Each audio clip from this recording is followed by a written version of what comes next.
Olá, outra vez, voltando para a gente terminar aqui. Não terminar, a gente não vai terminar hoje. Tem muito assunto, é um capítulo bem rico e é um assunto assim bem extenso para a gente dar uma estudadinha. E aqui, olha só, tô cheio, certo? Tô cheio de os livros da Bíblia para a gente aí estudar.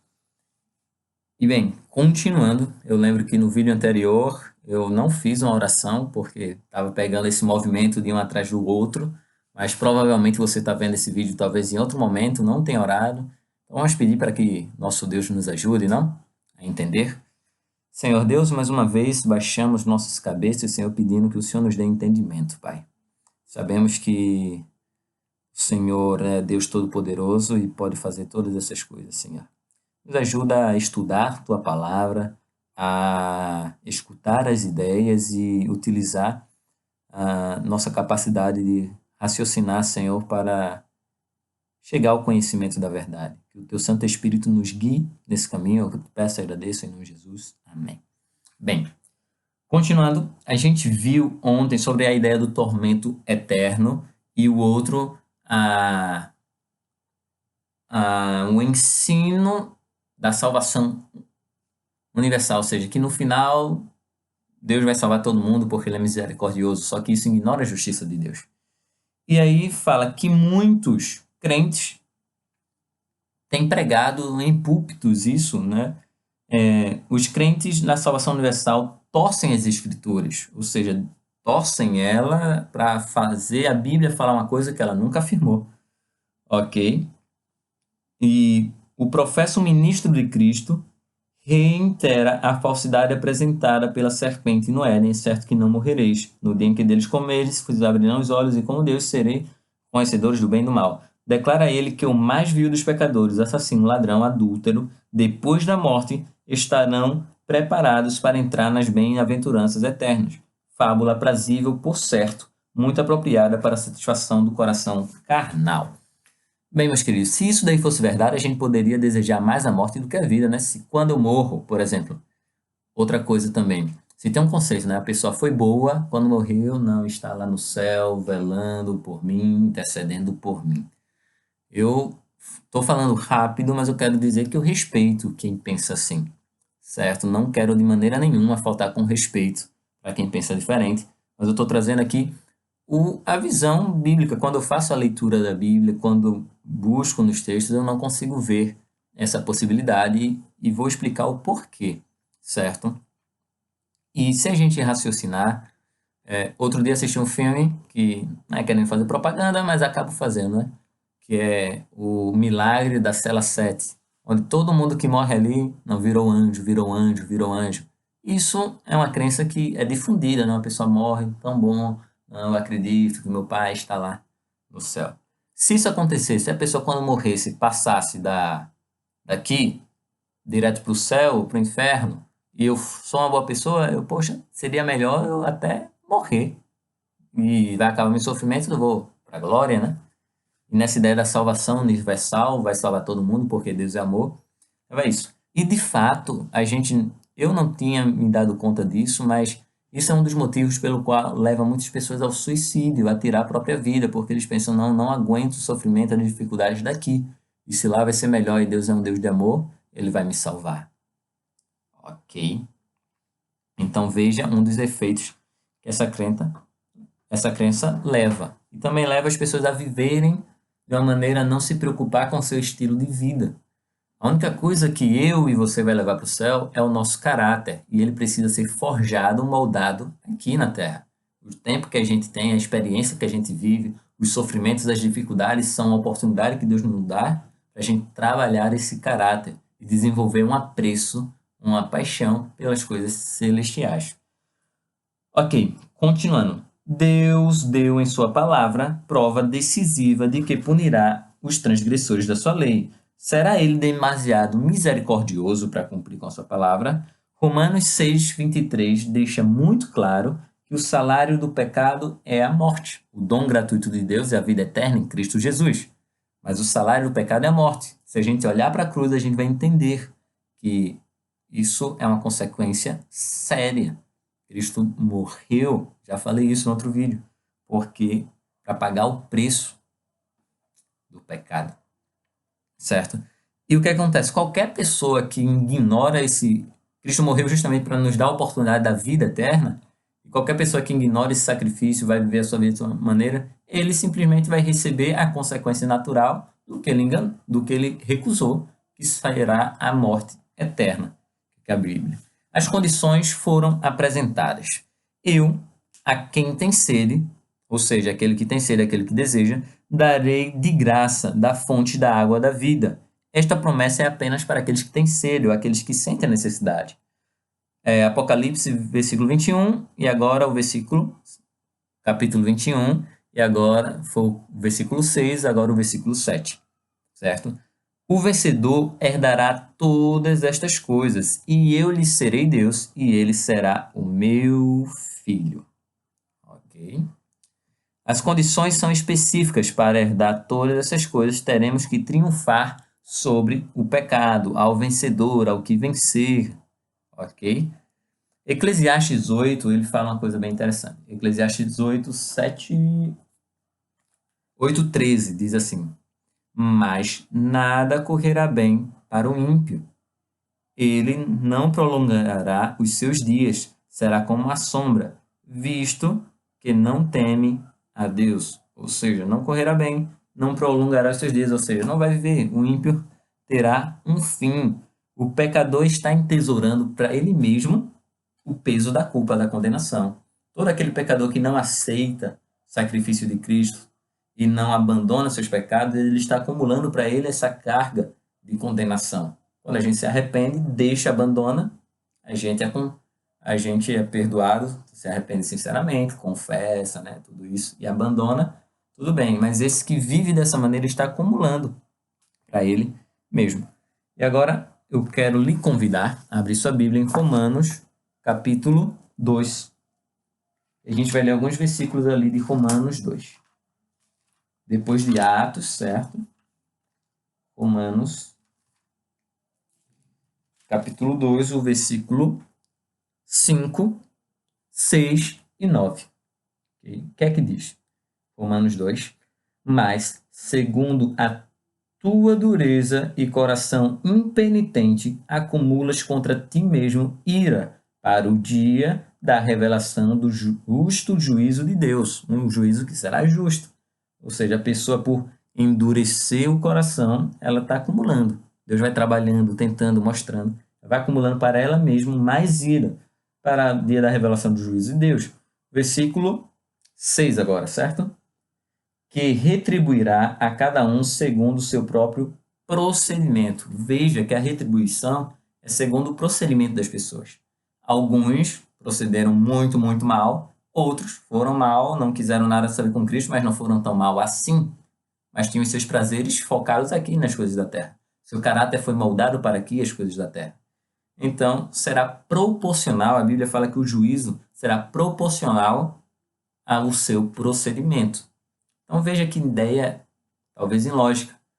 A gente vai chegar no texto onde vai dizer que Satanás ele vai ser lançado no lago de fogo no final dos tempos, quando Cristo voltar já em a sua cidade, lá no finalzinho mesmo. Ou seja, então a pessoa ruim que morre já está queimando agora e o diabo só vai no final, ele que é o primeiro causador do pecado. Injusto. Uma pessoa que viveu tantos anos atrás, 100 anos atrás, viveu 80 anos errado, está queimando até hoje, sofrendo. Parece um pouco assim, não faz sentido. Só que você pode dizer, Pedro, mas tu não está falando, é a tua lógica, tu é humano, Deus é Deus. Ok, a gente vai ver isso na Bíblia. Só estou argumentando sobre esses. A gente faltou ler o versículo 9, certo? O versículo 9 diz o seguinte: tribulação e angústia virão sobre a alma, ou seja, sobre a alma de qualquer homem que faz o mal, ao judeu primeiro e também ao grego. Alma, Pedro, sobre a alma, sobre o espírito? Não, já falei para vocês que a palavra alma aqui, nefesh, significa vida, significa pessoa, ser, criatura ou ser vivo. Então, como é que a gente pode ler isso? tribulação e angústia virão sobre a vida de qualquer homem que faz o mal. É um judeu. Interessante, né? Ou sobre aquele. Sigamos. Outros textos, a Bíblia fala: nenhum incontinente, ou impuro, ou avarento, ou idólatra que tem herança no reino de Cristo e de Deus. Bem-aventurados aqueles que lavaram as suas vestiduras no sangue do Cordeiro, para que lhes assista o direito da árvore da vida e entrem na cidade pelas portas. Fora ficam os cães, os feiticeiros, os impuros, os assassinos, os idólatras e todos aqueles que amam a prática da mentira. Isso daí está em Apocalipse 22, 14 e 15. Ou seja, a Bíblia daqui é bem clara as condições daqueles que lavaram seu sangue nas vestiduras do Cordeiro. E um ponto aqui bem interessante, lembra da árvore da vida que a gente falou? Que ela foi dada ali ao ser humano e ela prolongaria a vida, que Deus disse: olha, para que o homem não estenda a mão e tome do fruto da árvore da vida, a gente vai expulsar ele do jardim, proteger essa árvore para que ele não viva eternamente. E eu falei lá no começo que a imortalidade na Bíblia está no sentido condicional, condicionada a algo, e eu disse que era a obediência e o acesso a essa árvore da vida, certo? Então, aqui fala no Apocalipse que no final, aqueles que tiveram suas vestes lavadas no sangue do Cordeiro, a eles se lhes assistirá ou vão ter o direito da árvore da vida. Por quê, Pedro? Porque, mais uma vez, a vida eterna está condicionada a esse acesso a essa árvore. O ser humano, vou dar um exemplo, não tem muito a ver, mas a gente pode representar. Por exemplo, o Sol e a Lua. A Lua, ela é um corpo celeste que não possui luz própria. A luz dela é derivada, certo? O Sol possui luz própria. Então, nós, os seres humanos, as criaturas, aquilo que Deus fez, até os anjos, eles não têm vida em si mesmo. A vida vem do doador da vida, que é Deus. Ele é a fonte da vida. Por isso que o pecador não continuará existindo, só vive agora por conta da misericórdia de Deus, certo? Porque ele dá oportunidade para que ele pense, chegue ao conhecimento, se arrependa, se converta dos seus maus caminhos, para que viva, feito a gente leu em Ezequiel 33, 11, ou 33, Ezequiel 33, 11, isso, certo? Então, chegará o momento que o pecado deixará de existir. E se a pessoa ama o pecado ou ama a mentira, no céu não vai ter mentira. No céu não vai ter essas coisas. E como isso vai deixar de existir, aquilo que dá alegria para esse sujeito já não existirá mais. Então seria um sofrimento, um tormento para ele. E Deus diz: então você também vai ser extirpado. Vou tirar a vida que eu dei a você e você será pó, deixará de existir. Mais ou menos assim. Então a Bíblia, ela apresenta de muitas maneiras as condições. As condições, certo?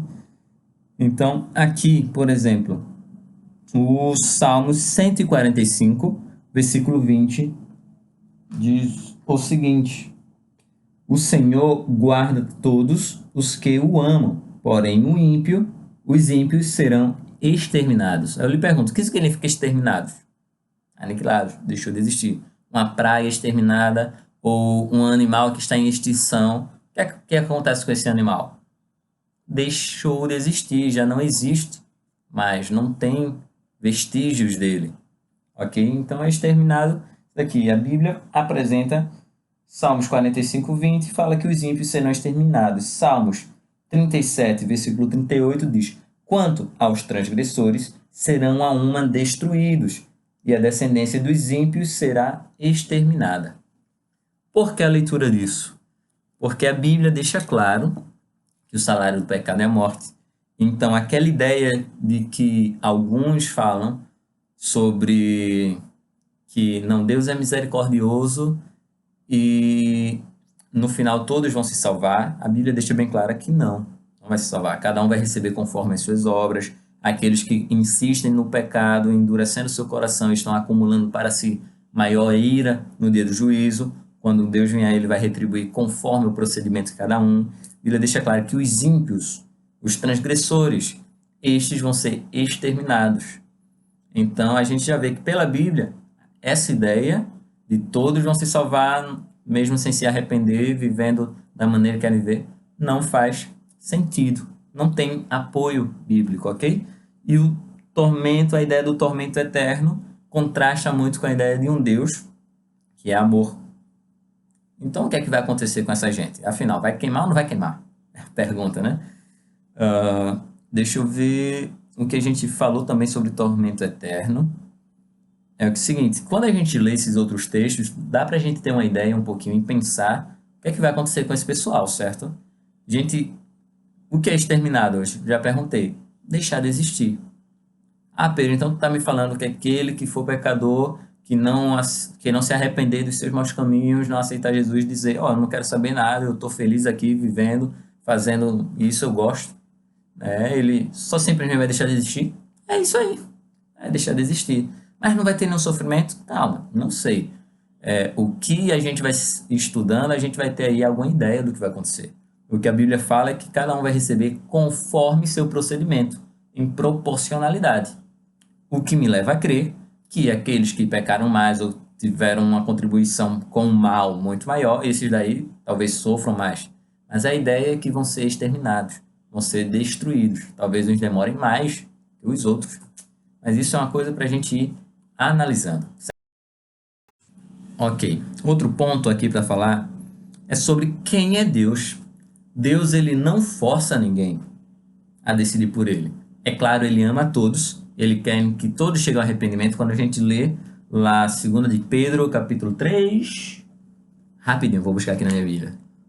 Pedro, capítulo 3, 2 de Pedro, capítulo 3, a palavra de Deus diz o seguinte, para mim e para você. Não é 2 de Pedro, é 1 de Pedro, capítulo 3.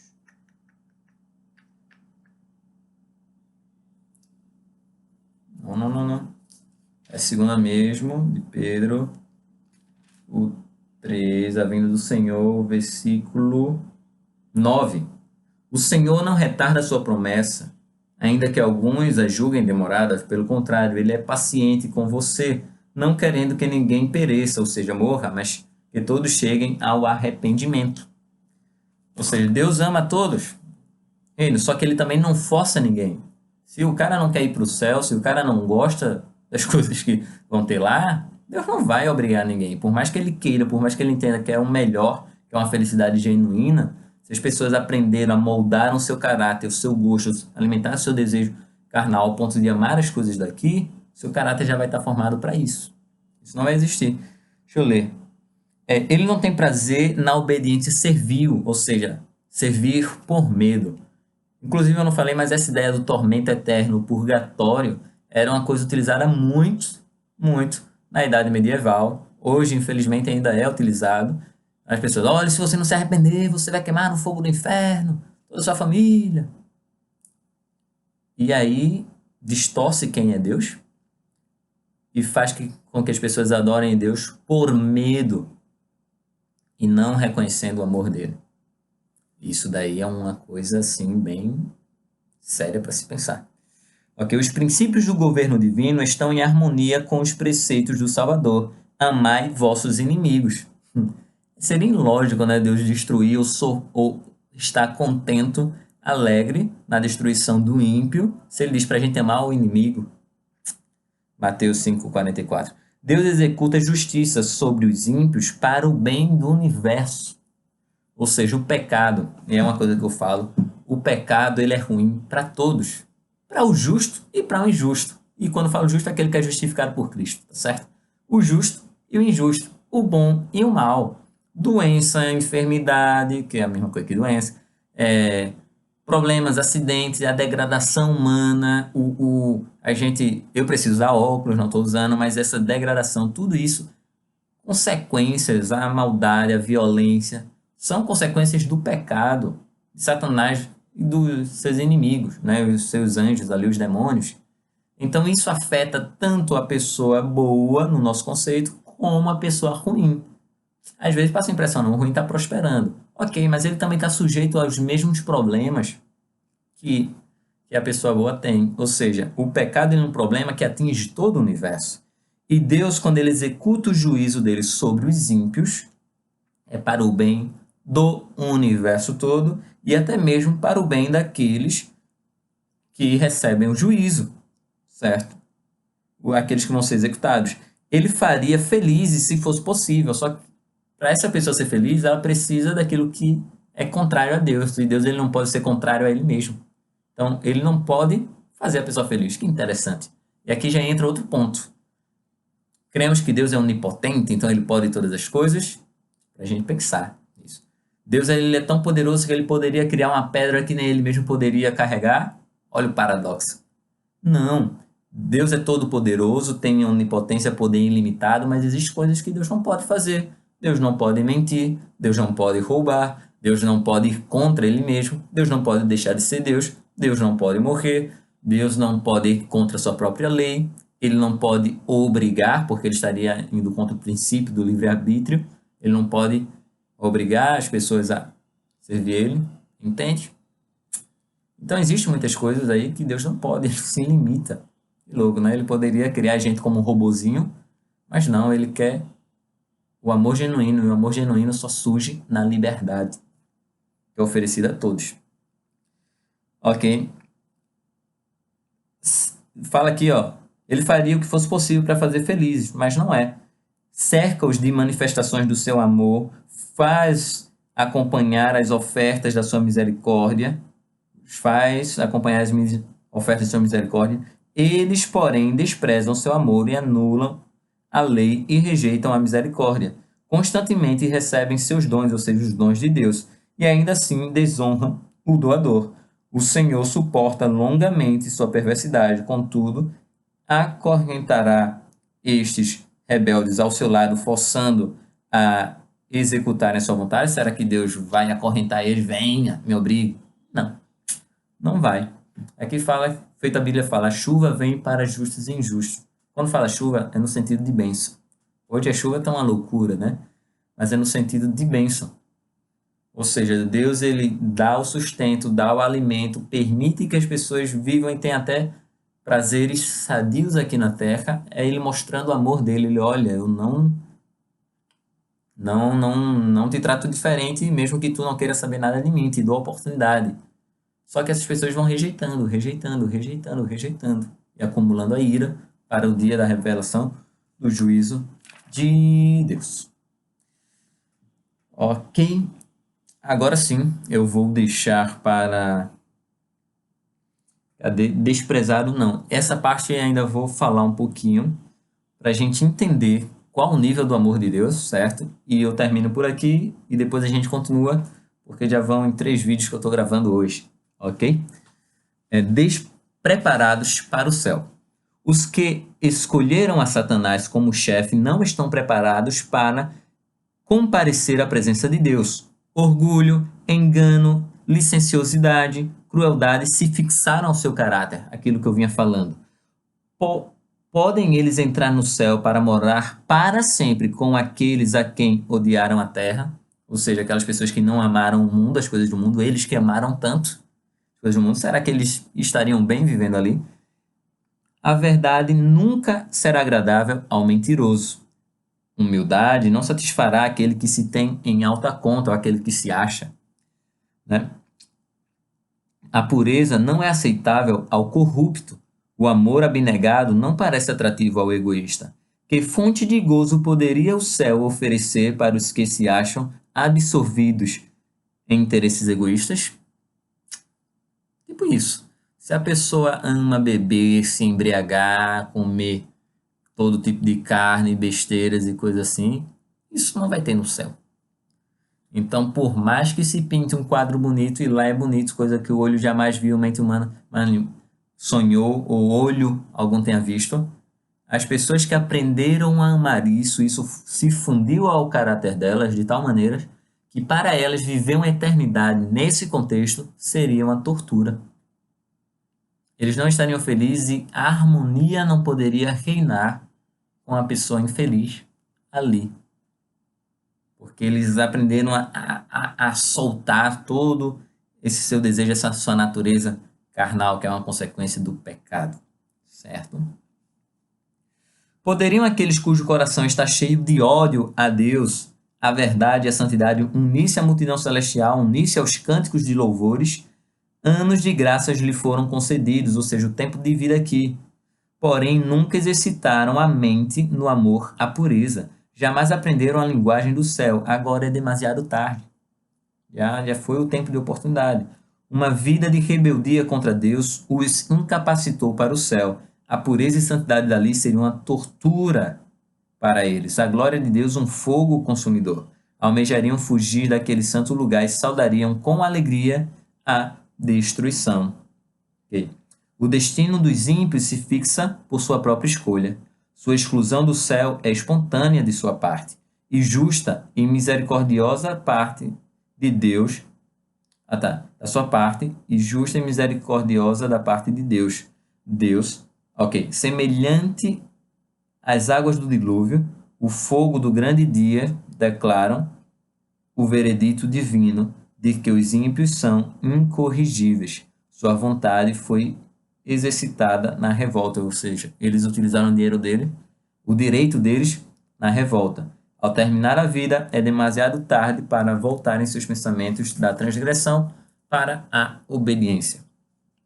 Quando eu li isso, minha mente meio que se abriu e pensar, poxa, Senhor, eu não entendo o teu amor, tu ama tanto, tanto, tanto, tanto, que até o fato dessas pessoas não irem para o céu é porque Deus entende que eles iam sofrer. Mesmo Deus amando eles, querendo estar com eles, Deus entende que eles não estariam felizes na sua presença, então ele não obriga. Não é feito aquele amor egoísta, né, que nós seres humanos temos. Tem alguém que não quer estar com a gente, que não está com a gente, mas a gente, não, por favor, fique comigo, tá, não sei o quê. E você não deixa a pessoa livre. Pronto, Deus não é assim. Ele deixa a pessoa livre. Só que ele disse, olha, o pecado vai ser destruído, porque ele causa um mal em todo o universo.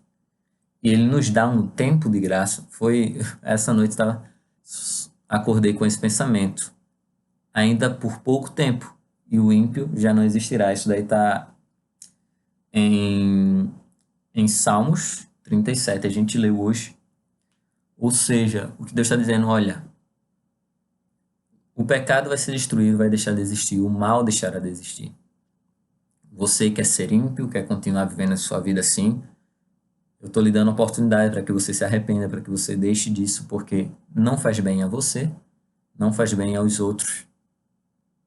E, no fim, o salário é a morte. Então, ele nos dá tempo a todos. Se durante a vida essa pessoa não quis, não é Deus que vai obrigar.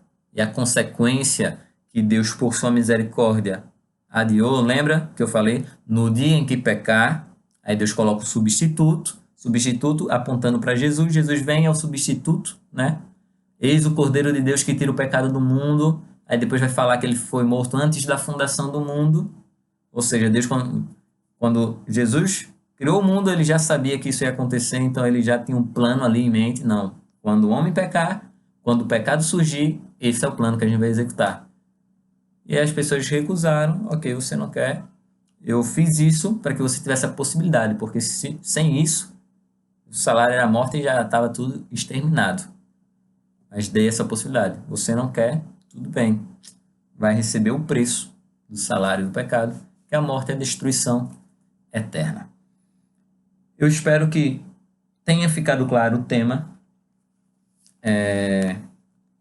sobre a primeira ressurreição e alguns argumentos que nos fazem entender, pensar sobre essa ideia de imortalidade da alma, talvez um pouquinho melhor. Eu vou deixar para outro dia, ok? E a gente vai estar aí continuando essa série sobre o que existe além do túmulo, né? Qual é a instrução bíblica, ok? Fiquem com Deus, um abraço, que Deus lhes abençoe e todos em paz. Agradecemos ao Senhor por essa oportunidade. Ok? Tchau, tchau.